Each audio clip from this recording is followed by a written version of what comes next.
Does your lead leg round kick suck? Of course it does. They all suck. Mine sucks, yours sucks. Everybody's lead leg round kick sucks.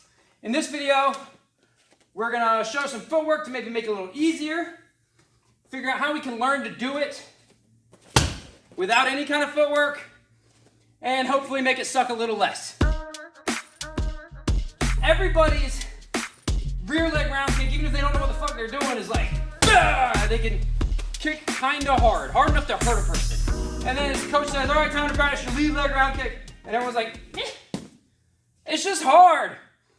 So real quick, 3 little pieces of footwork. Other people have done videos on it. I'm gonna roll right through them. The switch, obviously, is where we generate the most power, right?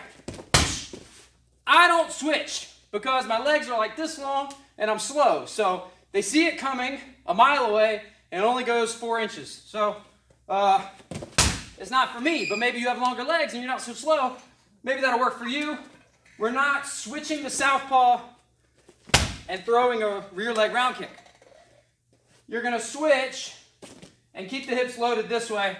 It just makes, we've already cut a step out of the kick and we're already ready to throw it. The other real common one is the pendulum step. I really think this is an important step for you to master. If you have trouble getting in on people, you replace this foot with this foot, pick it up, touch, bring it back. With all these kicks, we gotta practice good mechanics, especially with this other leg. It becomes so important because it's usually our better, stronger leg. This leg is so important. No matter what footwork we use, as we get to here, this one has to turn over to make this hip fly because we're not gonna have a lot of power without this hip. Whereas on the other side, you could fake your way through a pretty hard kick. We gotta turn this around, point that heel at the bag.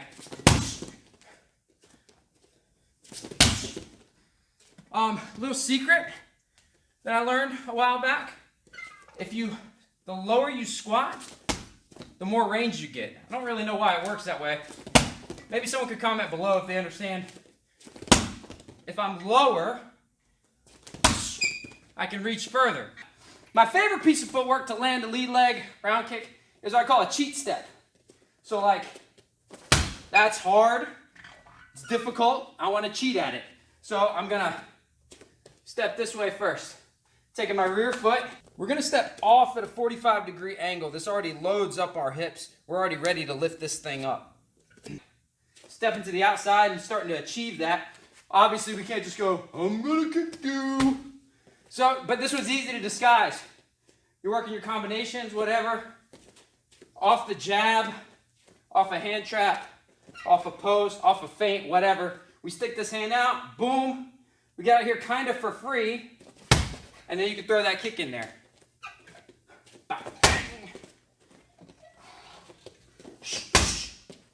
But how do we get better at this without all these shenanigans? The obvious answer how to get better at this is just to do it. Do it light till you can do it right.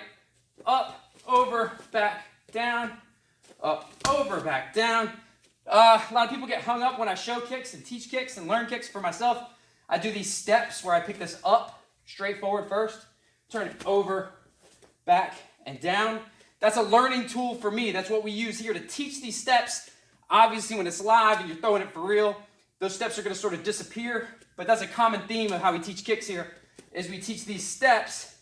It's mainly to get someone to understand to do this.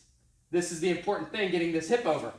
Which brings me to the other way you can get a little better at this, which is do this really stupid hop.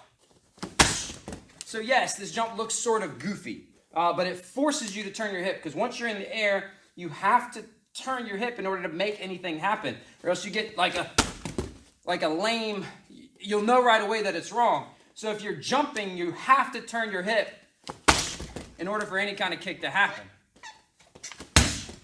Maybe it's not a bad kick, I don't know, we might could work that in.